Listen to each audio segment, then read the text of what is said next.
Muy buenas tardes ya en este miércoles 8 de julio. Ya es la hora de comenzar a hablar de otro tema a esta hora de la tarde y en esta ocasión queremos hablar de educación, de COVID-19 y de lo que representa en temas de educación el desafío.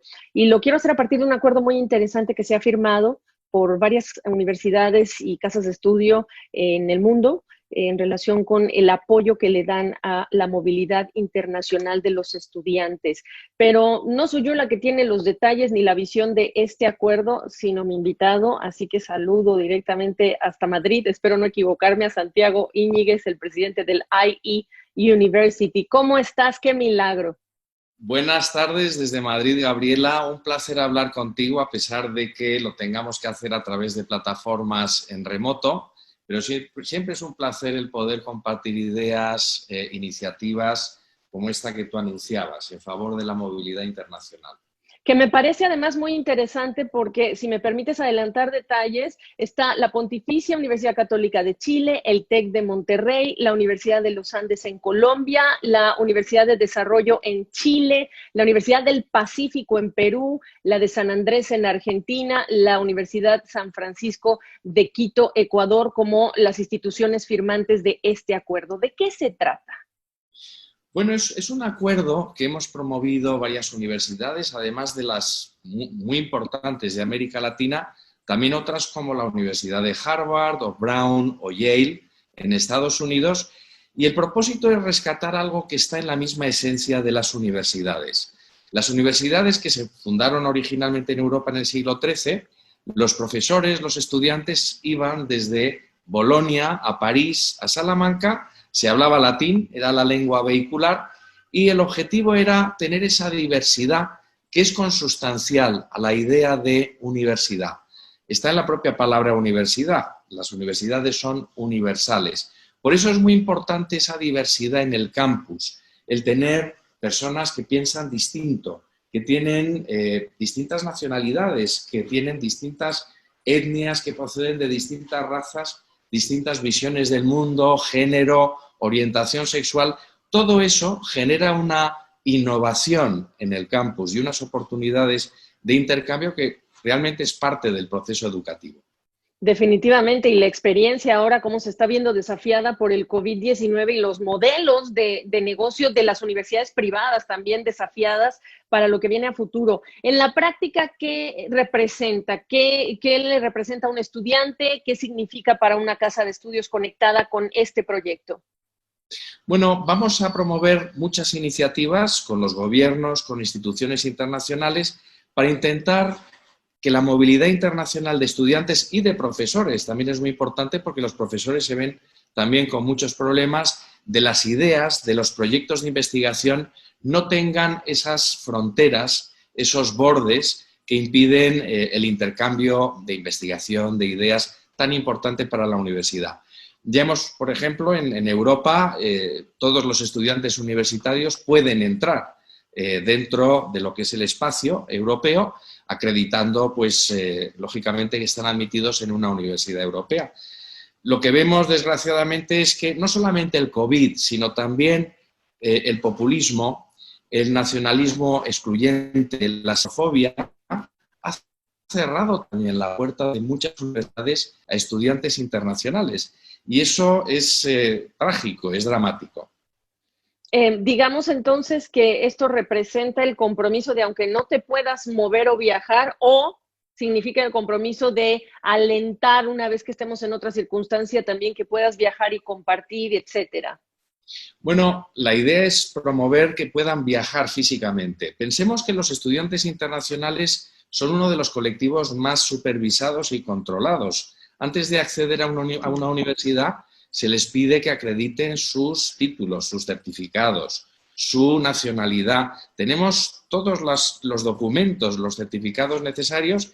No cuesta nada pedirles también que acrediten cuál es el estado de salud.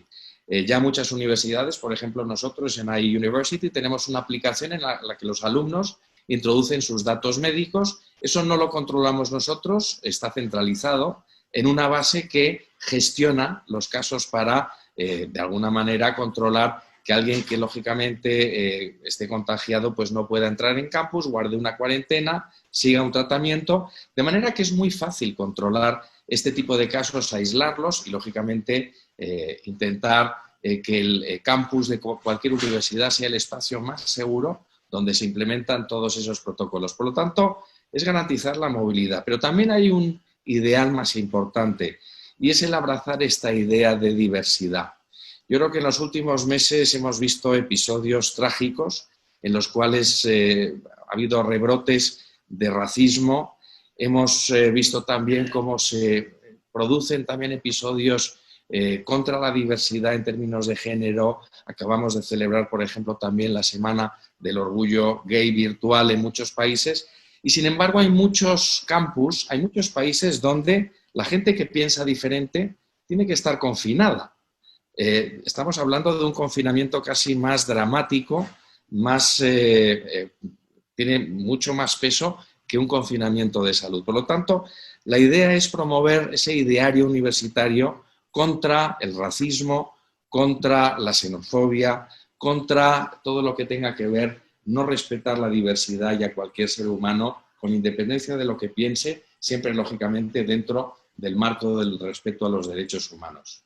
Por supuesto, y no pasó desapercibido tu primer comentario en relación con populismos, en relación con estas situaciones que estamos viendo acá en Estados Unidos, que tú las conoces muy bien, que te has enterado muy bien, lo que ha sucedido en las últimas horas, este ordenamiento guía del ICE, la Oficina de Migración y Aduanas de Estados Unidos, para que aquellos estudiantes que no vayan a tener, digamos que sus módulos de aprendizaje en la universidad de manera presencial, bueno, pues que solo sean en línea, se arriesgan a ser deportados o tienen que salir del país. Tremendo problema le ponen a los estudiantes internacionales, considerando que incluso hay países que no tienen abierto todavía su espacio aéreo, pensemos en las Américas para empezar, y toda la situación de su visado, que tú hablas de complejidades y de restricciones y de requisitos que hay que cumplir como universitario. Imagínate toda esta gente que tendría que regresar a sus lugares de origen, expuestos a quién sabe si podemos seguir ese módulo,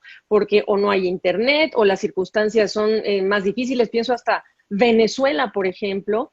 ¿Qué me dices de medidas como las que estás escuchando ocurrir en Estados Unidos, con, por cierto, ya una demanda interpuesta por Harvard y el MIT contra este alineamiento? Bueno, yo creo que es un ejemplo típico de medida populista. Da en la línea de flotación de las universidades internacionales.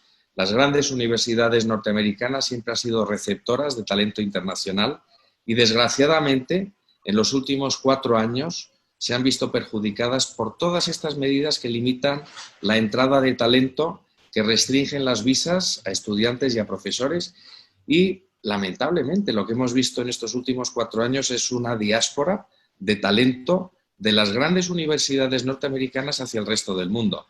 Los que se deben estar frotando las manos son los chinos o el resto de las universidades que se van a beneficiar de, lógicamente, la atracción de ese talento que ya no va a poder acudir a las universidades norteamericanas. Yo espero que se reflexione bien sobre esta medida. No se entiende desde ningún punto de vista más que apelando a esa idea del extranjero, del diferente, que siempre está en el discurso populista porque enciende las pasiones más nacionalistas de la población más xenófoba. Pero va en contra, por supuesto, de los intereses económicos de las universidades, del desarrollo de investigación y de ciencia y de las propias cuentas de resultados de instituciones que al final forman parte de la economía norteamericana. Y si me permites agregar, si hay en este momento una preocupación central del presidente Trump es la reelección, y si quiere y le preocupa tanto la reelección y habla tanto del dinamismo y la potencia que tiene esta economía, lo vibrante que es, sus innovadores, pues casi que se está disparando en el pie con una idea de este calibre. Desgraciadamente, el discurso populista es antiintelectual y anticientífico. Y a pesar de que esta medida no se entienda desde ningún punto de vista ni científico, ni económico, ni intelectual, ni para los intereses de la sociedad norteamericana, sin embargo, sí que apela al instinto nacionalista, xenófobo, que puede encender pues, ese tipo de pasiones, desgraciadamente. Yo creo que es una medida incomprensible y lo que espero es que se reflexione y se revierta, porque no beneficia a nadie. Claro, por supuesto. Santiago, háblame un poquito de lo que es crear cultura universitaria en estas condiciones de COVID-19. ¿Cómo hacen? ¿Lo han pensado? ¿Lo han reflexionado? Bueno, yo creo que las universidades tienen una misión fundamental, que es la de desarrollar, por un lado, profesionales que puedan entrar en las mejores condiciones posibles en el mercado de trabajo, pero también el formar buenos ciudadanos globales, personas que abracen la diversidad, que entiendan en sus acciones, en sus pensamientos, el ideal de sostenibilidad tan importante, que se manejen cómodamente en entornos crossculturales, que lógicamente respeten a los demás sus maneras de pensar distintas. Y yo creo que las buenas universidades, que precisamente tienen esa diversidad internacional, proporcionan el mejor caldo de cultivo, el mejor entorno para formar esos ciudadanos globales. Yo lo que espero es que las universidades puedan seguir haciendo su labor a pesar del nacionalismo, de la xenofobia y del COVID, pero tenemos quizá la razón para la esperanza más potente es que las nuevas generaciones precisamente abrazan todos estos ideales. Las nuevas generaciones de jóvenes no son tan nacionalistas ni son tan xenófobas.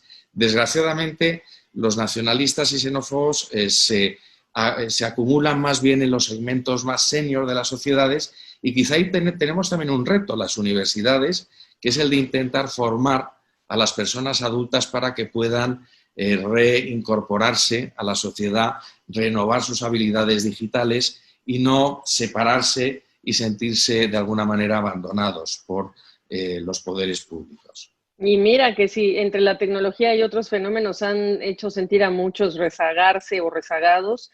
Y aun cuando existe, ahora lo he hablado mucho, la cantidad de oferta educativa en línea, de opciones que nos dicen que estudies, digamos, temas de lenguaje digital, etcétera. Bueno, no hay quien te guíe, no hay ese coach que te guíe de qué de todo lo que ves afuera puedes conectar, te puede ayudar a conectar mejor con ese mundo. Ese es un desafío. ¿Cómo está tu comunidad universitaria en términos de la internacional que llega a aprender, de salud? ¿Cómo ves el siguiente año curso? ¿Ya están en presencial? Háblame de cómo están viviendo esta situación ustedes.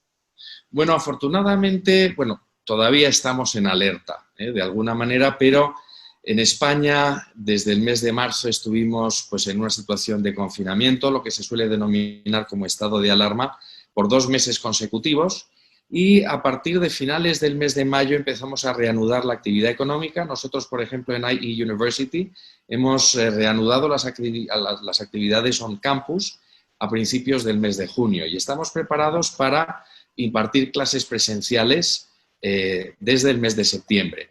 Hemos adoptado un modelo híbrido porque sabemos que se puede producir cualquier episodio que impida que todos los alumnos quizá estén en el mismo aula, de manera que va a haber alumnos que se conecten a través de la plataforma de enseñanza tecnológica, alumnos que estén en presencial y alumnos que quizás asistan en asíncrono a sesiones que se van a grabar y que luego se pueden impartir con tutoriales. Hemos desarrollado lo que llamamos un modelo líquido de enseñanza que se puede ajustar y adaptar a las necesidades de tiempo y de espacio de los candidatos. Y yo creo que la educación superior posiblemente va por ese camino. Cada vez las ventajas de la tecnología es que nos permiten personalizar la enseñanza y adaptarla a las circunstancias del individuo, de manera que quizá la desgracia de la pandemia ha sido también una oportunidad para dar un salto e incorporar todas estas tecnologías en el modelo de aprendizaje. De manera que yo creo que en Europa en general y particularmente en España estamos preparados, crucemos los dedos para que no haya un rebrote importante porque se ha pasado mal durante 2 meses y ahora parece que la pandemia está razonablemente contenida. Siempre hay mucho de responsabilidad personal. Yo creo que todos los ciudadanos tenemos que ser conscientes de que erradicar la pandemia depende de que todos pongamos las condiciones personales de protección y de respeto a los demás. Por supuesto, y esta periodista económica le ha dicho todos los días que puede a la gente, ¿le preocupa su economía? ¿Le preocupa su empleo? Bueno, todos los caminos, no la tengo aquí, conducen a la mascarilla, al distanciamiento social hoy día, Santiago. En la última pregunta que te quiero hacer, te pediré una reflexión que tiene que ver con lo que acabas de decir, estos modelos híbridos de enseñanza que ahora están adoptando muchas universidades. Ustedes ya tenían, digamos que como innovadores que son, ya tenían esta opción y esta alternativa como parte de ese menú. Pero en esta transformación por el COVID-19, hay muchos expertos que se preguntan cuánto la experiencia de la universidad y el costo de la universidad privada, por ejemplo, en Estados Unidos, va a ser revisado de manera dramática, porque quién quiere venir y quedarse ahora con los temas migratorios, porque quizá no vale lo que realmente, no cuesta o no debería costar lo que están cobrando, etcétera. Bueno, yo creo que es una pregunta muy razonable que muchas personas se hacen porque piensan que el retransmitir una clase a través de una plataforma pues es algo más sencillo, menos costoso que dar la clase en presencial. Sin embargo, las inversiones que han tenido que hacer las universidades para no solamente desarrollar todas sus clases en formato de videoconferencia, pero también en formato asíncrono, formar a sus profesores, adaptar sus asignaturas y además hacer frente a todos los costes fijos, porque las universidades tienen que seguir pagando sus cuentas de gastos. Lógicamente no se puede reducir la matrícula. Yo creo que más bien, más que abaratar la enseñanza, más que reducir la calidad, lo que vamos a asistir en el futuro es a un método híbrido mucho más rico y más personalizado, más adaptado a las circunstancias del individuo, de tiempo, de lugar, que va a prolongar el momento educativo mucho más allá de la clase, pero manteniendo la clase. La parte presencial es fundamental y la vida en el campus pues es algo que los alumnos buscan, pero a la vez va a tener muchísima más proyección y adaptación a las personas. Por lo tanto, yo lo que espero es que también podamos promover muchos programas de becas. Nosotros en el IE hemos lanzado un fondo porque lo que sí que soy consciente es que muchas familias están sufriendo los efectos de la crisis como consecuencia de la pandemia. Sí, Y tenemos sí. que ser solidarios y tenemos que apoyar a esas familias que de la noche a la mañana han visto que sus empresas, que sus trabajos, que sus negocios se venían abajo. Entonces es un momento de solidaridad, de apoyo, de aflorar la parte de más humanidad que tenemos todos, ¿no? Es el momento que nos ha tocado vivir en nuestra historia, es un momento clave y yo creo que tenemos que aprovecharlo para salir siendo mejores personas. Absolutamente, y reforzar los lazos profesionales, académicos, personales, como nos ha permitido los años a esta servidora y a ti y a tu casa de estudios, que sí, muy prestigiosa desde hace mucho tiempo. Así que gracias por esta reflexión y gracias también por contarnos, compartirnos lo que es este importantísimo acuerdo de movilidad internacional. Hasta cualquier momento, estimado Santiago. Muchísimas gracias, Gabriela, y espero que nos veamos pronto en Madrid, en México o en Atlanta.